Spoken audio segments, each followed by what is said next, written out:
Friends, welcome back with my new video. आज की इस वीडियो में हम भाषा शिक्षण के सिद्धांत के बारे में पढ़ेंगे और ये वीडियो जो है सीटेट एग्जाम के लिए काफी इंपॉर्टेंट है। हिंदी सिलेबस का है ये क्वेश्चन। तो चलिए इसके बारे में पढ़ते हैं कि भाषा के सिद्धांत क्या होते हैं।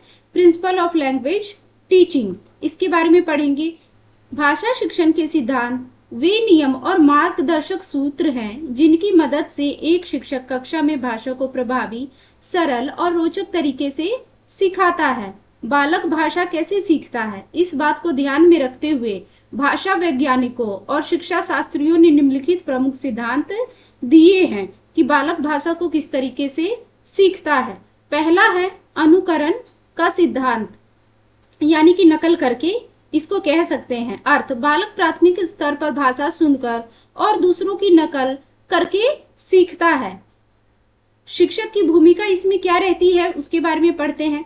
शिक्षक का उच्चारण और भाषा प्रयोग पूरी तरह शुद्ध होना चाहिए, क्योंकि बच्चे शिक्षक के बोलने के तरीकों को ही कॉपी करते हैं।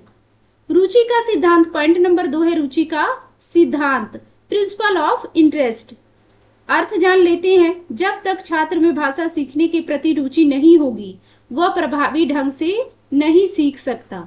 प्रयोग किस प्रकार से है। कक्षा को रोचक बनाने के लिए बाल साहित्य, कहानियों, कविताओं, चित्रों और खेल गतिविधियों का उपयोग करना चाहिए। पॉइंट नंबर 3 है क्रियाशीलता का सिद्धांत, प्रिंसिपल ऑफ एक्टिविटी, यानी कि लर्निंग बाय डूइंग। अर्थ है भाषा सीखने में छात्र जितना अधिक सक्रिय यानी कि एक्टिव रहेगा, भाषा उतनी ही जल्दी और पक्की होगी। प्रयोग किस प्रकार से है देख लेते हैं। छात्रों से कक्षा में प्रश्न पूछना, नाटक, रोल प्ले करना, भाषा वाद विवाद, डिबेट और समूह में चर्चा यानी कि ग्रुप डिस्कशन आयोजित करना चाहिए। पॉइंट नंबर 4 है अभ्यास और आवृत्ति का सिद्धांत, यानी कि principle of practice and repetition.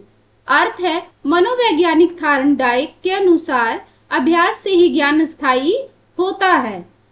प्रयोग देख लेते हैं। भाषा के चारों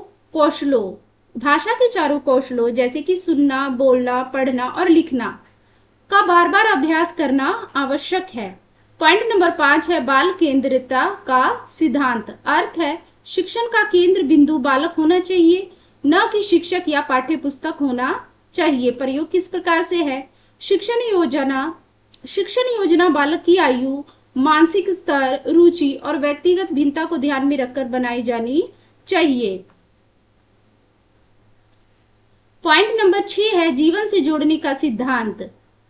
अर्थ है भाषा की सामग्री ऐसी होनी चाहिए जिसे बालक अपने दैनिक जीवन और परिवेश से जोड़ सके। प्रयोग है उदाहरण ऐसे दें जो बालक के घर, परिवार और आसपास के वातावरण से संबंधित हो, ताकि वह अर्थ आसानी से ग्रहण कर सके। स्वाभाविक क्रम का सिद्धांत। अर्थ है भाषा सीखने का एक प्राकृतिक और मनोवैज्ञानिक क्रम होता है। कैसा होता है। प्राकृतिक और मनोवैज्ञानिक क्रम होता है भाषा सीखने का। क्रम किस प्रकार से देख लेते हैं। सुनना, बोलना, पढ़ना और लिखना, ये इसी क्रम में चलते हैं, यानी कि LSRW। पॉइंट नंबर 8 देख लेते हैं व्यक्तिगत भिन्नता का सिद्धांत। अर्थ है कक्षा का हर बच्चा सीखने की गति, बुद्धि और क्षमता में एक दूसरे से अलग होता है। प्रयोग देख लेते हैं। मंद बुद्धि, प्रतिभाशाली या विशेष आवश्यकता वाले बच्चों के लिए शिक्षक को अलग अलग शिक्षण पद्धतियों का प्रयोग करना चाहिए। पॉइंट नंबर 9 है मौखिक कार्य की प्रधानता का सिद्धांत। अर्थ है लिखित भाषा से पहले मौखिक भाषा का विकास होना चाहिए। प्रयोग प्रारंभिक अवस्था में बच्चों को बोलने, सुनने और वार्तालाप करने के अधिक से अधिक अवसर दिए जाने चाहिए। पॉइंट नंबर 10 है बहुमुखी प्रयास का सिद्धांत। अर्थ भाषा केवल भाषा की कक्षा तक सीमित नहीं होती, बल्कि गणित, विज्ञान या सामाजिक विज्ञान पढ़ते समय भी भाषा का ही प्रयोग होता है। प्रयोग देख लेते हैं।